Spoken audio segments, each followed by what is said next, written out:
महाराजांचे विद्यमान वंशज आणि त्यातील आदरणीय श्री डॉक्टर सदानंदजी मोरे साहेब या ठिकाणी उपस्थित आहेत। अत्यंत भक्तिपूर्ण अंतःकरणाने इथे ही पूजा संपन्न होताना आपल्याला दिसते आहे।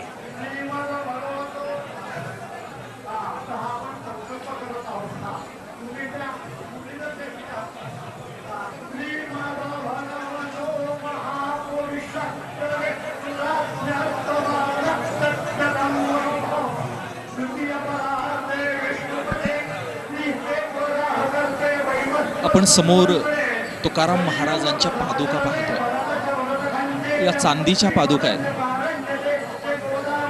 तुकाराम महाराजांचे धाकटे चिरंजीव नारायण महाराज यांनी तुकोबारायांच्या सदेह वैकुंठ गमनाच्या 30-35 वर्षानंतर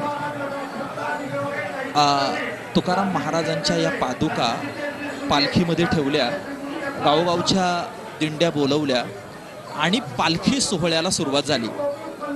1685च्या अगोदर संत यांच्या स्थानावरून इतर ठिकाणाहून दिंड्या जायच्या पंढरपूरला, मात्र पालखी नव्हती। नारायण बाबांनी हा पालखी सोहळा सुरू केला आणि या पालखीमध्ये आजच्या दिवशी म्हणजे ज्येष्ठ वद्य सप्तमीच्या दिवशी अशीच विधिवत पूजा करत तुकाराम महाराजांच्या पादुका पालखीमध्ये ठेवल्या आणि चालत चालत आळंदीला तुकाराम महाराजांच्या पादुका घेऊन नारायण बाबा गेले आणि ज्या पालखीमध्ये तुकाराम महाराजांच्या पादुका होत्या त्याच पालखीमध्ये ज्ञानेश्वर महाराजांच्या पादुका नारायण बाबांनी ठेवल्या।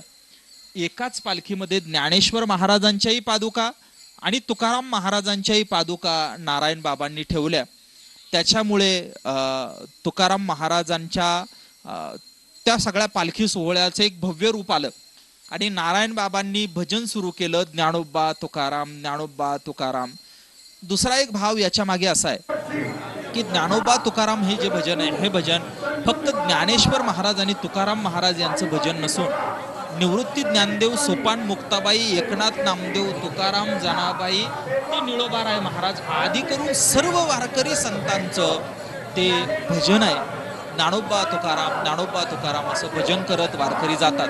आपण पाहतोय की मुख्यमंत्री महोदय, इतर मान्यवर वारकरी मंडळी या सर्वांच्या उपस्थितीमध्ये संस्थांचे अध्यक्ष, वंशज मंडळी, अभ्यासक मंडळी, लोकप्रतिनिधी आणि वेगवेगळी फडातली प्रमुख मंडळी आपल्याला इथं दिसत आहेत आणि ते महाराजांच्या